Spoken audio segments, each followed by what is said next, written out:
Alhamdulillah baik. Sekarang materinya tentang buku fiksi dan non fiksi. Sebelum kita memulai ke materi, terlebih dahulu kita berdoa terlebih dahulu. Sudah siap. Sebelum mulai pelajaran, alangkah baiknya kita berdoa untuk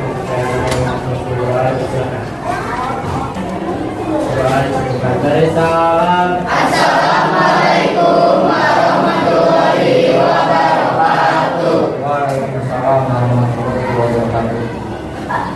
Sebelum ke materi, kita akan mengecek dulu kehadiran Siti, Yanto, Zahra, Mustiana, Abil. Berarti hari ini hadir semuanya. CP-nya materi yang sekarang yaitu tentang peserta didik mampu menemukan ide pokok maupun ide penjelas yang terdapat dalam buku non-fiksi, baik yang didengar dan dibaca secara lisan, tulisan, dan visual. Peserta didik dapat menganalisis unsur-unsur intrinsik pada buku fiksi yang didengar dan dibaca secara lisan ataupun tulisan. CP-nya menyimak. Materinya CP-nya menyimak dan menulis. Tujuannya yang tadi tujuan pembelajarannya yaitu peserta didik mampu menemukan ide pokok cerita. Nah, sebelum kita ke materi, siapa yang sudah tahu apa itu fiksi? Apa fiksi itu, Cok? Hayalan atau imajinasi. Terus yang lainnya yang bisa menambahkan? Tapian. fiksi adalah merupakan jenis buku yang berisi cerita atau kejadian yang sebenarnya terjadi. Iya, tuh Riki benar jawabannya kumplai. Kayaknya kuliah.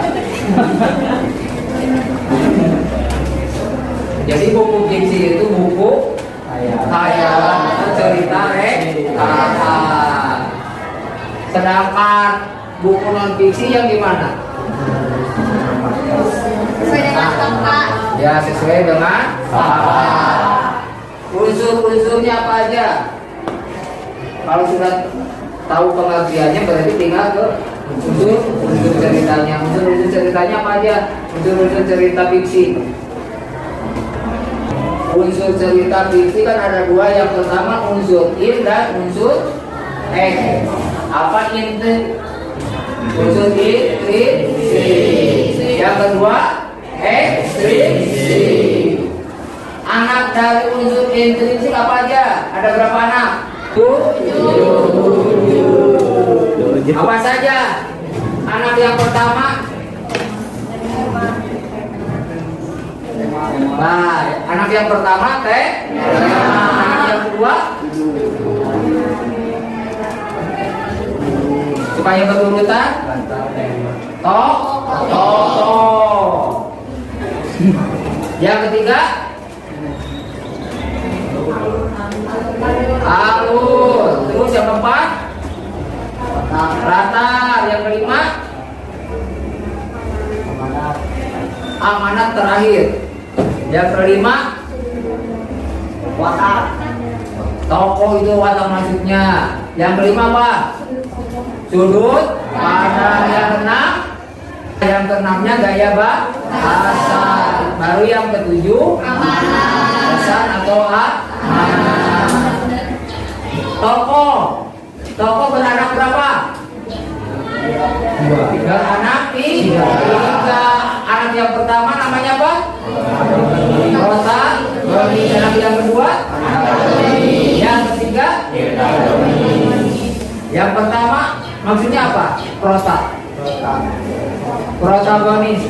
Tokohnya yang gimana? Tokoh yang baik. Kalau yang anta? Yang ketiganya? Tirta apa Tirta? Tirta itu peran pembantu. baik pembantu tokoh utama maupun tokoh penjahatnya. Terus alur berapa? Alur juga beranak 3. Apa aja? Maju, mundur, campuran. Awas bukan alasari nih. Maju mundur cantik. Kalau di bahasa Indonesia, maju mundur campuran. Terus yang selanjutnya apa? Unsur yang selanjutnya alur sudah. Latar. Sekarang yang latar apa latar? Latar belakang. Beranak berapa latar juga?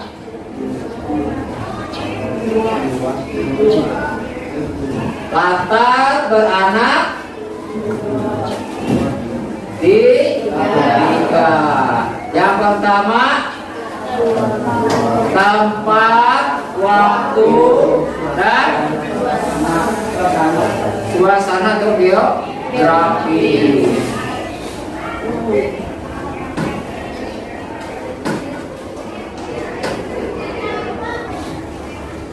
Nih Bapak bawa contoh buku yang ini termasuk buku apa? Buku non fiksi. Kalau yang ini, kenapa ini disebut buku fiksi?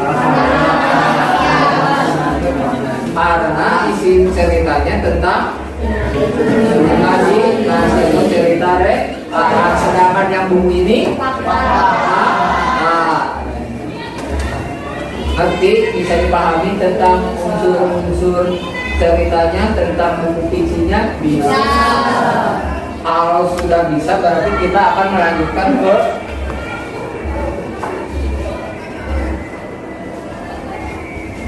videonya. Kita saksikan videonya yang berjudul Sangkuriang. Riri, kumpulan dongeng dan cerita anak.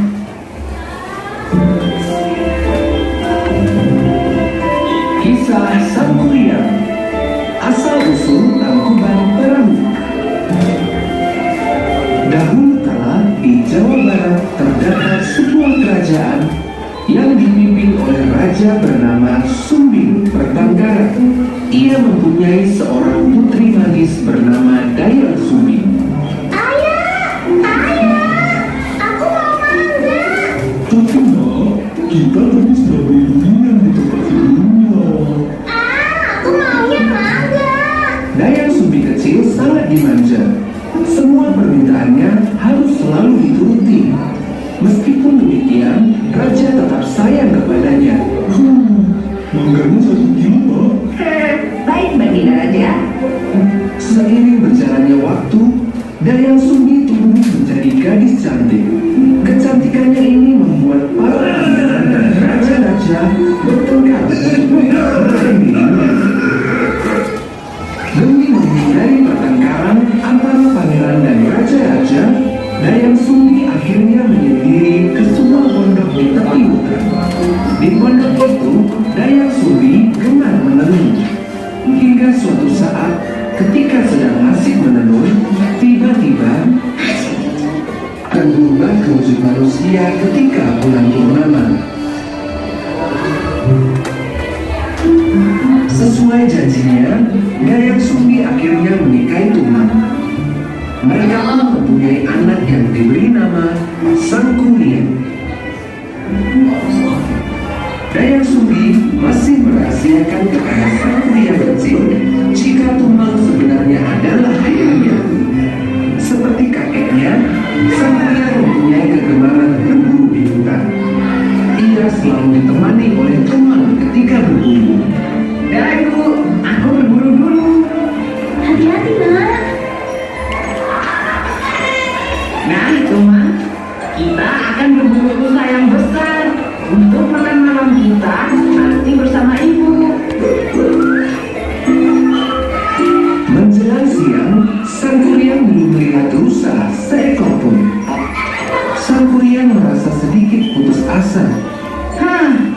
Kenapa tidak ada seekor rusa pun hari ini? Tiba-tiba, Babi rusa, itu bisa jadi menu makanan kita nanti malam. Cuma, cepat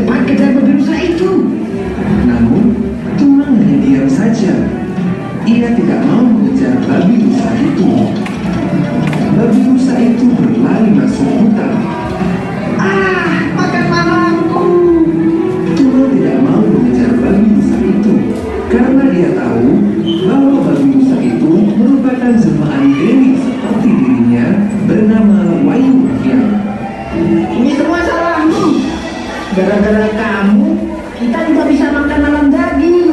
Gelap mata, sang kuliah tiba-tiba mengambil anak panahnya. Dilepaskannya anak panah itu dari pusatnya. Baiklah, jika kau benar-benar ingin menikahiku, aku punya 2 permintaan.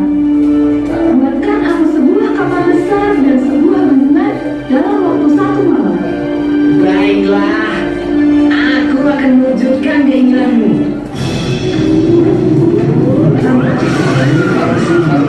Sang kuliah yang sakti mampu memanggil jin untuk mewujudkan permintaan Dayang Sumbi. Dia memerintahkan para jin untuk membangun kapal dan perempuan malam itu juga. Malamnya, Dayang Sumbi yang penasaran memeriksa kerja sang kuliah. Betapa terkejutnya ia menemui sang kuliah hampir selesai. Ia segera berdoa kepada dewa untuk mengadakan pekerjaan sang kuliah karena ia tidak mau menikahi anaknya sendiri. Doa Dayang Sumbi dikabulkan. Malam itu tiba-tiba berjalan sangat cepat. Matahari tiba-tiba menyingsing. Para jin meninggalkan kapal yang belum selesai. Kau tidak bisa memenuhi permintaanku. Kita tidak bakal menikah. Sang kuliah yang marah menendang kapal buatannya. Kapal besar itu pun terbalik mengikut. Semakin lama, kapal itu tertutup oleh tanah dan berubah menjadi gunung. Gunung itu kini dikenal sebagai Gunung Tangkuban Perahu, yang berarti perahu tertelungkup.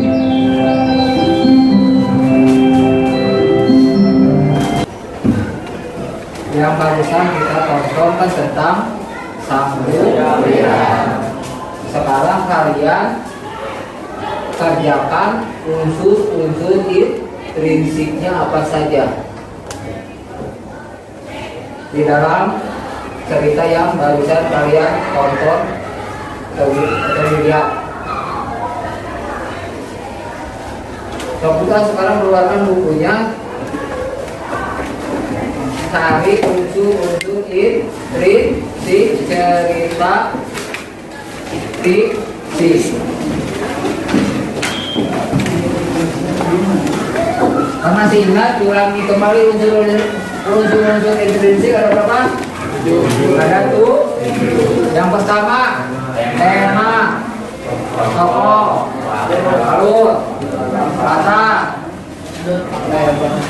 gaya bahasa, bisa sudut pandang yang keenam, yang terakhir pesan dan mana.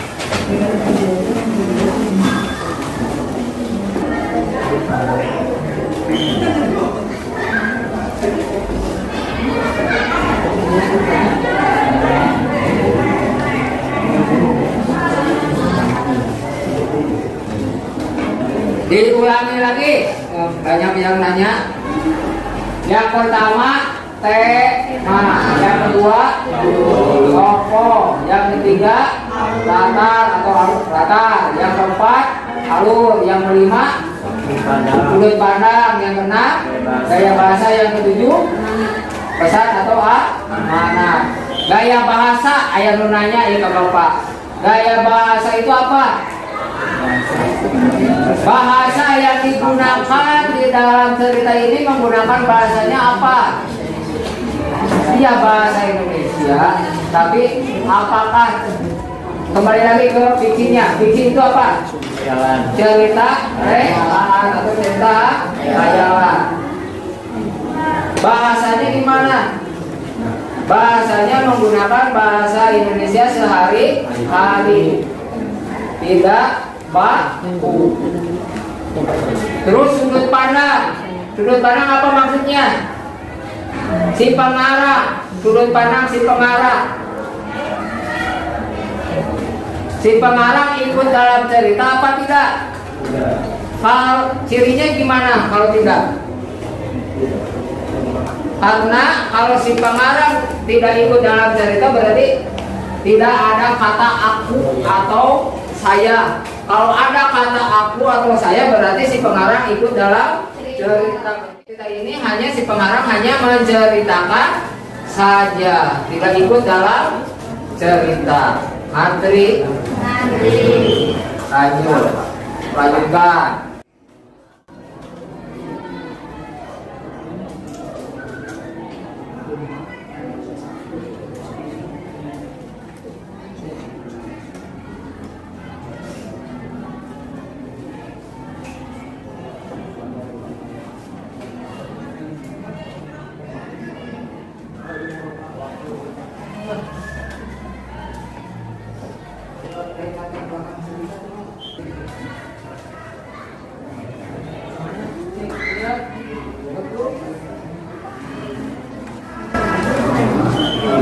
Kalau sudah mengerjakannya, nanti kalian lanjutkan dengan menceritakan kembali isi cerita Sang Kuryang itu dengan bahasa sendiri.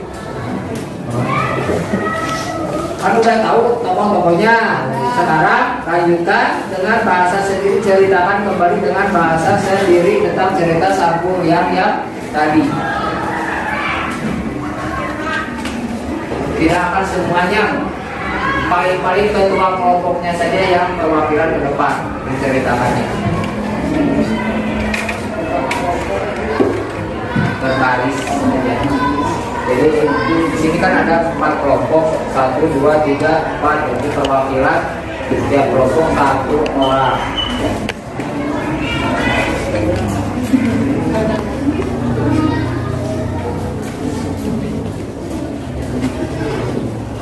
Kalau kalian paham tentang unsur-unsurnya tersebut, pasti kalian bisa menceritakannya kembali isi ceritanya.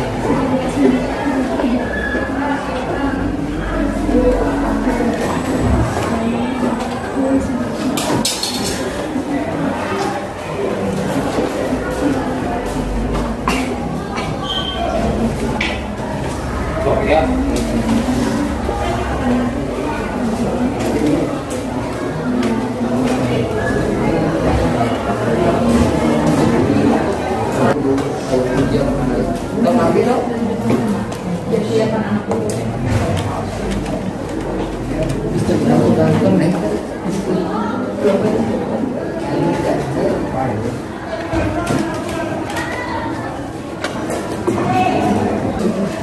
Nah, kalau sudah, Bapak akan tunjuk orang per kelompoknya.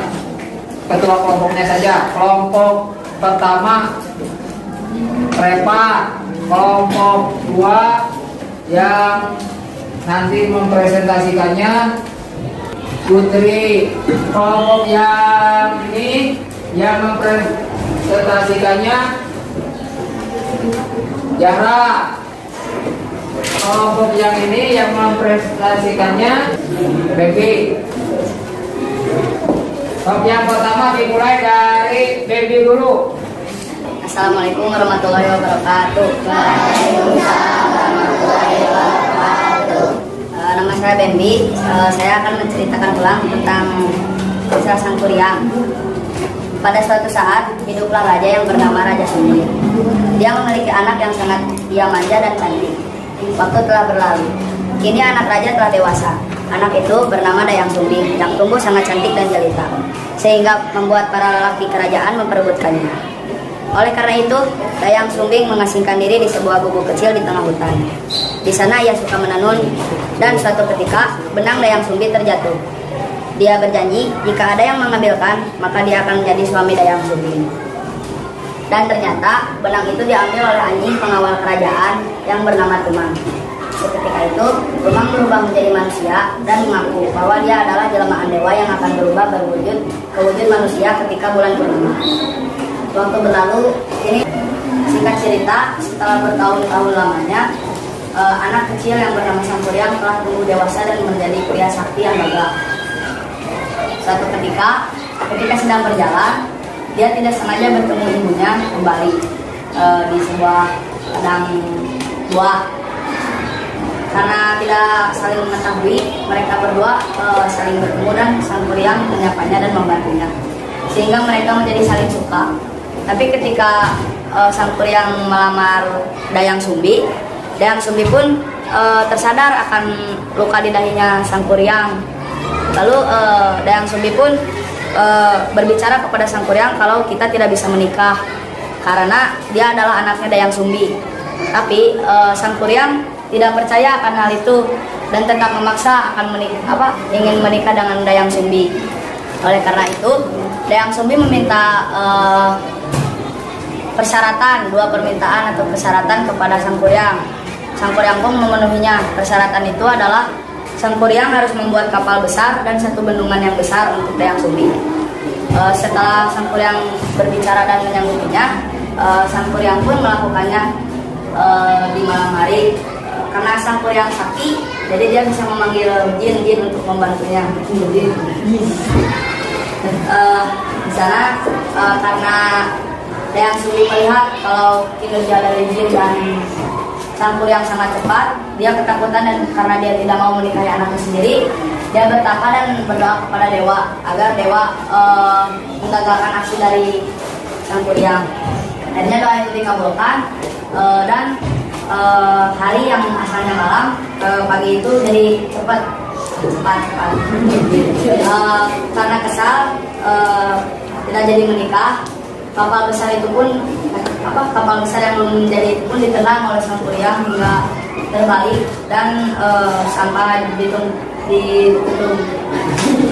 ditutupi oleh tanah-tanah yang sekarang menjadi Gunung Tangkuban Perahu. Sekian cerita ulang dari saya. Assalamualaikum warahmatullahi wabarakatuh.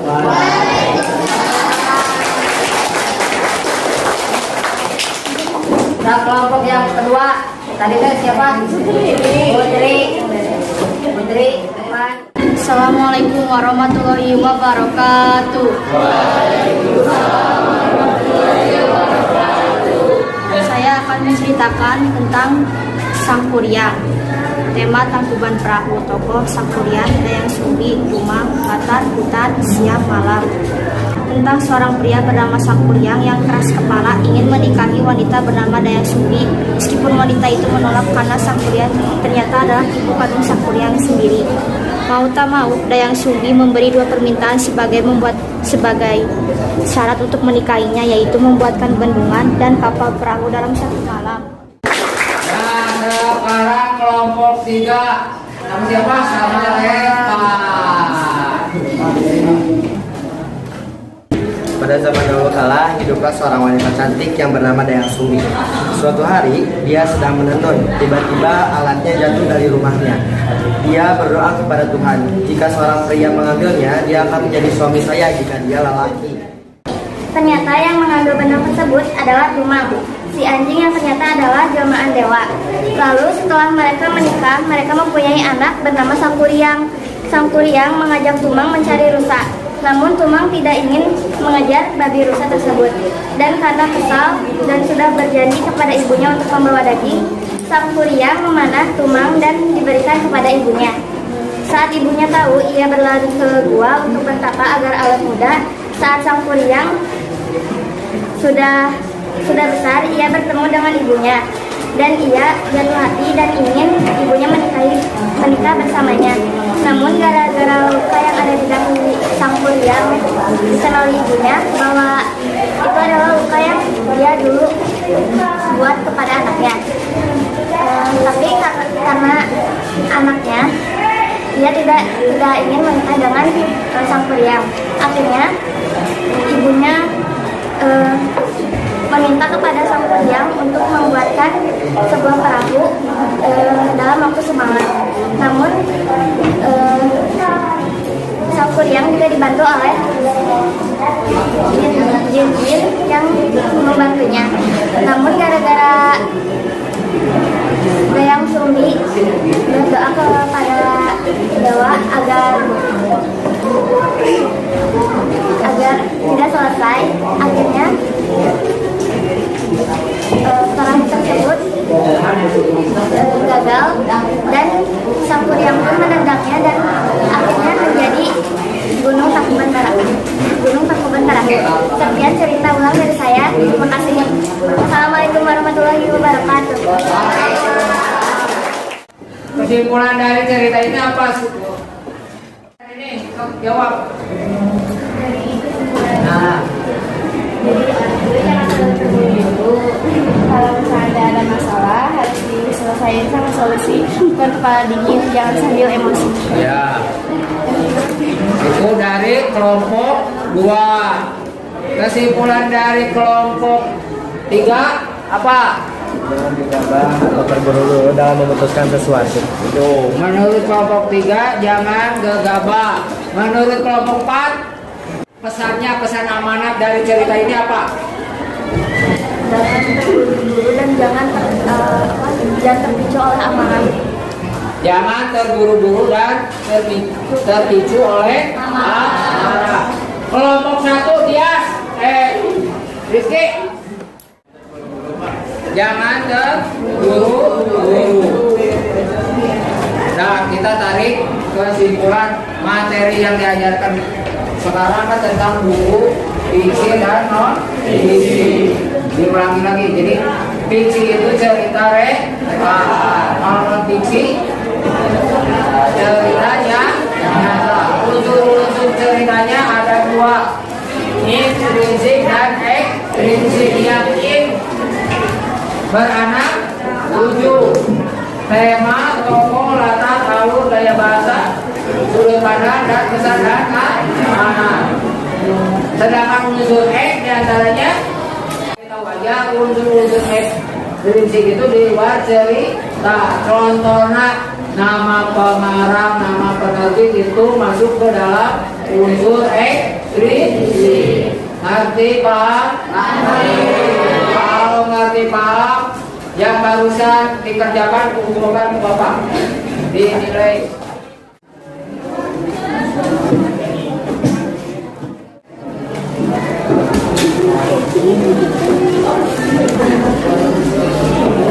Nah, materi sekarang sudah selesai tentang fiksi dan non fiksi.